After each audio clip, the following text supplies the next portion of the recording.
Good morning, everyone. Yesterday we have done what is suspension and the properties of suspension.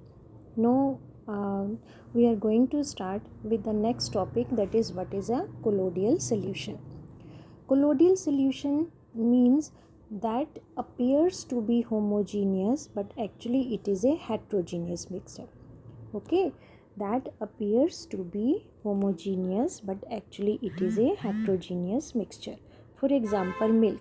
As we can get cream from the milk, we can get butter from the milk. All these things are inside the milk, but it appears to be homogeneous, but all these things we can separate by centrifugation method.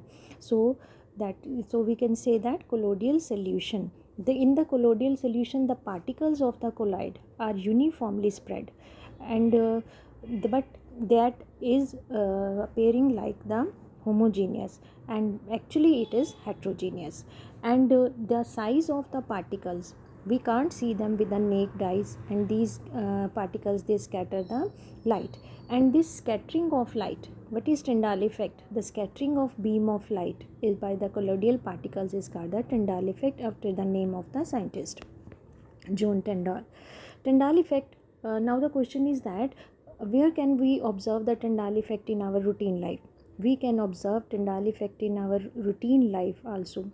Just as a hole, from the hole in the room, the light entering, the fine beam of light enters through a room through a small hole, and this will scatter the light because of the particles of dust and smoke in the air. So look here, just as this is a torch, and this is light is passing through this is true solution, and true solution will not scatter the light, but this is a this is a colloidal solution, or this is a milk, and this will scatter. You can see the path of light through this. Look here. So this is a colloidal solution. So we can say that colloidal solution has the property to show the Tyndall effect. Colloidal solution has the property to show the Tyndall effect, right? Okay. Now next is the we are giving the example, that is where we can observe the Tyndall effect in our routine life. One, we have given that the beam of light coming from the small hole in the room, and the second is the, just look at this, Tyndall effect can be observed when sunlight passes through the canopy of the dense forest. In the forest, okay, in the forest, the mist contain many droplets of water which act as the particles of the colloid dispersed in the air. Okay, these are the examples. Look here how the light is coming and it is spreading. So this is also showing the Tyndall effect. Now what are the properties of colloid? Colloid is a heterogeneous mixture. The size of particles is in between the size of the particles of true solution and the that of the suspension, and colloids are big enough to scatter the beam of light. It means they show Tyndall effect. They do not settle down. By if we keep the milk for some time, we will not get butter from it, we will not get the cream from it by itself. So this is the stable solution. Okay, colloids are stable solution, and they cannot be separated by the process of the filtration. A special technique, centrifugation, is used to separate the components of the colloidal solutions, right? Okay, now we gave the special name to these colloidal particles, colloidal components, that is the dispersed phase and the dispersion medium. That is the dispersed phase and dispersion medium.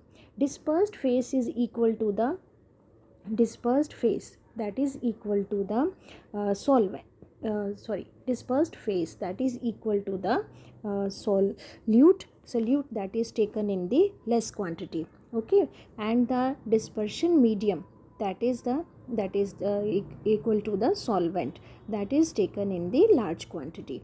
Okay, so we can call solute of the colloidal solution is the dispersed phase, and the solvent of the colloidal solution is the dispersing medium. Okay, now these are the properties of the colloids, and these are the components of them. We can say that these are the components of the colloidal solutions, right? Now here is given a table that is about the colloidal solutions examples. Now you have to learn these table, you have to learn these. You can get the question like that, fog, from in the fog, which is the dispersed phase, which is the dispersing medium. In smoke, which is the dispersed phase, which is the dispersing medium. So you have to learn all these, because you can get these questions in 1 mark questions also. Okay, now next our topic is how can we separate the components of the mixture. We can separate the components of the mixture just as heterogeneous mixture by simple method that we use, just as hand picking, sieving and filtration method.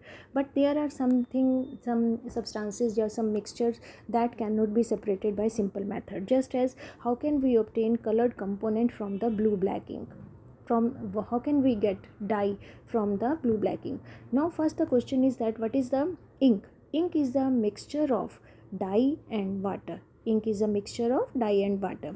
For separating dye from the ink, we will boil water in the beaker and we will keep a watch glass containing ink in on this. We will not directly heating it, because on directly heating the water along with the evaporation of water, the dye will also burnt.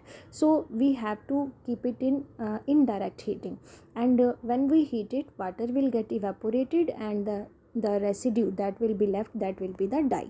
Okay, that will be the dye. So we can get by the simple this method, evaporation method. And what is the principle behind this? What is the principle behind this evaporation method? That is the, in case of evaporation, the volatile substance, look here, the volatile component or the solvent that will evaporate, and the non volatile component, that is the that will not evaporate, that is the solute. As in case of the ink, we can say that in case of ink, the volatile component, that is the water, will evaporate, and the non volatile component, dye, that dye will be left in the watch glass. Okay, so this is the method of evaporation by which we can separate dye from the ink. Now next is the how can we separate the cream from the milk. You know that milk is a colloidal solution. Milk is a colloidal solution, so we can't get by simple method the cream from the milk. We will use separate special technique, and that technique is called the centrifugation. Okay, that technique is called the centrifugation, because by simple filtration method we will not get the cream from the milk. And this technique is the special technique that is used to separate cream from the milk, butter from the milk, that is called the centrifugation. We normally use this method at home, and this centrifugation is based on the principle that that the denser particles are forced to the bottom and the lighter particles stay at top when spun rapidly. You have seen that the how we can get the butter from the milk, that is by spinning it in the grinder or the mixer. So this is the principle of the centrifugation. So this is the principle of centrifugation. Now the question is, what are the where this technique is used, what is the use of the, what is the importance of, what is the applications of, what is the significance of centrifugation. This method is used in the diagnostic laboratories for blood test. As in case blood test, we see there in the report it is written RBC, WBC, platelets, all these they are tested by the centrifugation method. They are separated by the centrifugation method. So in medical science this method is having very importance. And in case of the dairies and home, to separate the butter from the cream, and used in washing machines to dry the clothes. As you have seen that in dryer the centrifugation method is used to remove the water from the wet clothes. Okay, this is centrifugation technique has very importance in our routine life. Now next is the how can we separate immiscible liquids. Immiscible liquids are those liquids that do not mix in each other, that do not dissolve in each other, that are called immiscible liquids. For example, just as this kerosene oil in the water, the oil will float on the surface and the water will be down, and for this we use a special apparatus that is called the separating funnel. In separating funnel the mixture is poured and then it is allowed to settle down. then what will happen? We will see that the oil will settle at the top and the water will settle at the bottom, and then we will open this stopcock and we keep the beaker below this, and the water will come out, and when the whole water will come out, then we close the stopcock and the oil will remain in the separating funnel. Okay, in this way we can separate this oil from the water, because oil and water are immiscible liquids. Okay, now what is the another application of this method? What is the use of separating funnel in other cases? We can separate, the one application is that to separate the mixture of oil and water, and in other we can say that it is used for the extraction of metal from the molten iron, the extraction of iron from its ore, that is the lighter slag, it is removed from the top. The lighter things, they will float on the surface and the heavier will be at the bottom. What is the principle behind the separating funnel? That the immiscible liquids separate out in layers depending on their densities. Higher density they will be at the bottom, and the lower density liquid will be at the surface. Okay, so we can separate this. You have to draw these diagrams also. Okay, these are very very important. Now the next is how can we separate a mixture of salt and ammonium chloride? You have already done this, that is sublimation method. Sublimation means that is the conversion of directly from solid to liquid, solid to gaseous state without changing into the liquid state. Directly from solid to gaseous state or gaseous to the solid state without changing into the liquid state. This is called the sublimation. And now we are having a mixture of salt and ammonium chloride. Both are white colored powder and they get mixed, and we have to separate. Then in this case we will use, what will we do? We will take the mixture in the watch glass and we will put an inverted funnel on the watch glass, and we will start heating. What will happen? The salt will remain in the watch glass, and the ammonium chloride, that is a sublime substance, that will evaporate. The vapors that will change into the gaseous form, and that vapors will move upward and they will stick to the surface of this inside the surface of the funnel, and then we stop burning and we will scratch this ammonium chloride from this funnel. Okay, in this way we can separate. This is a simple method, and we have to apply cotton plug here so that it should not come out in the form of gaseous, it should remain inside. So in this case we can separate the substance that is sublime from the another. Okay, and some examples of the sublime substances are ammonium chloride, camphor, naphthalene and anthracene.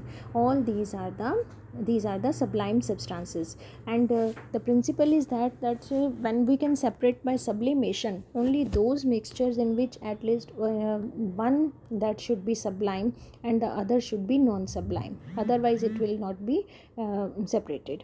Okay, this was all about the sublimation method. Now in the next lecture we will proceed further, and you have to go through all these methods, and these are very very important methods. Okay, good luck.